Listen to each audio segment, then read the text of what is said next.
is one of the first times, yeah, thank you again, Nate. This is one of the first nights that we actually don't have to hear Brian talk because he's not the best man. Yeah, there he goes. Yeah. So, for those of you who don't know who I am, my name's Dennis, and Brian and I have been best friends since middle school. On behalf of Brian and Bridget, I'd like to take a moment to thank and acknowledge Dave, the Master of Ceremonies, Gravel.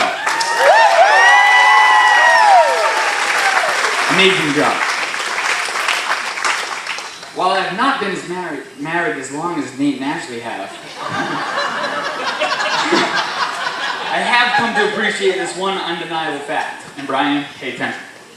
Behind every great man, there is an even greater woman rolling her eyes. Kathy, you have been an amazing woman, and you've had plenty to roll your eyes at. To the woman who will soon be rolling her eyes behind Brian. Bridget, you have never looked better. You're glowing.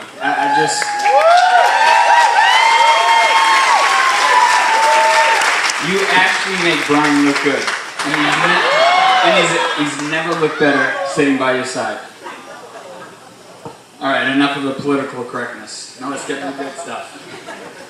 Brian, you are doing an unbelievable job staying calm, knowing the artillery that I have against you right now.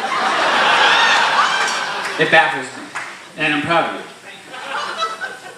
However, it is in my best interest to refrain from doing so because in 7 months you can retaliate at my wedding, and so there we are. Anyway, nevertheless, let's begin. And no, I don't have a slideshow and a projector like Brian would because I would have to ask him to help me with it anyway. So most likely I'd have him troubleshoot it right now, so it's not a good idea.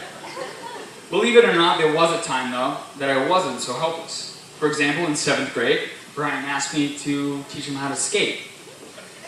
I would love to boast that it was my amazing skating instruction that landed him and I on the varsity hockey team freshman year. That was not the case. No. That season we started keeping records on the back of my algebra notebook of how many points we would score. Halfway through the season we decided to change that and add a column for how many shifts Brian was allowed to skate. So, we ended up, and it was okay, you know, we stopped doing that after that season. I don't know why, it was weird.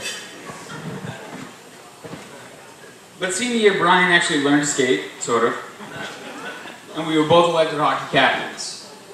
It actually worked out quite nice because Brian would tell them how to do it, and I would show them how to do it. It was perfect. Regardless of Brian's slightly lacking hockey prowess, he was a born leader. In addition to being hockey captain, he served as class president all 4 years and even convinced me to run as class secretary. I barely beat out Aaron Ferris, who's here tonight somewhere, and I apologize. Barely, and I say barely because it's true. Very lucky. But Aaron, you had the last laugh because nobody told us we were going to be stuck for the rest of our lives doing all of the class reunions. Awesome. You're welcome to come back in anytime. We can rerun. After high school, we both attended Quinnipiac University, where Brian actually proved to be a greater athlete. Freshman year, he walked onto a Division I lacrosse team. There are several people here tonight that can vouch for this. Teammates, yes? That's right. That's right. Brian also was and still is an excellent skier. The first year he was dating Bridget, as you've heard 3 times tonight, he told Bridget basically, I don't know how much we're going to actually be able to see each other because I spend a lot of time skiing, and so Bridget went out, she bought her own ski equipment, and she asked Brian to teach her how to ski. And that's when I lost my best friend.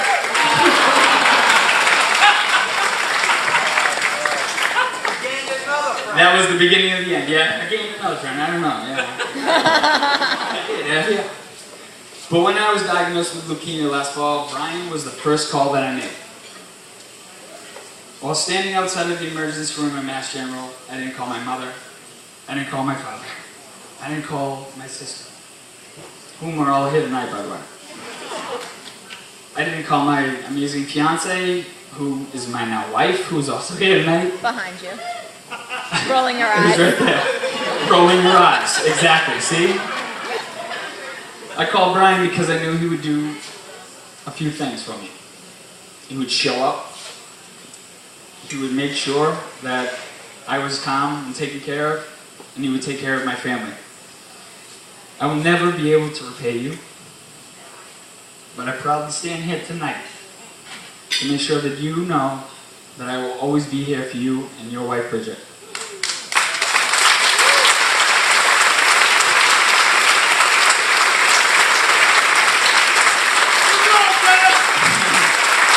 Thank you. I'm going to wrap this up real quick. With that, I ask each of you to stand and join me for a moment. You guys stay seated. Brian and Bridget, marriage is not about finding the person that you can live with. It's about finding the person that you can't live without. Well, it pains me to admit that I'm no longer that person to you.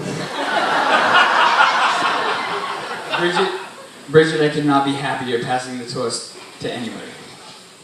So, finally a toast to express our unending love and support for my best friends, Mr. and Mrs. Brian and Bridget Gravel.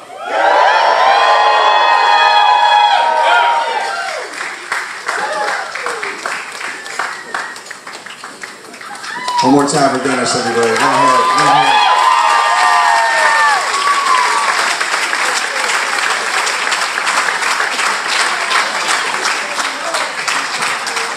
All right, everybody, dinner will be ready very shortly.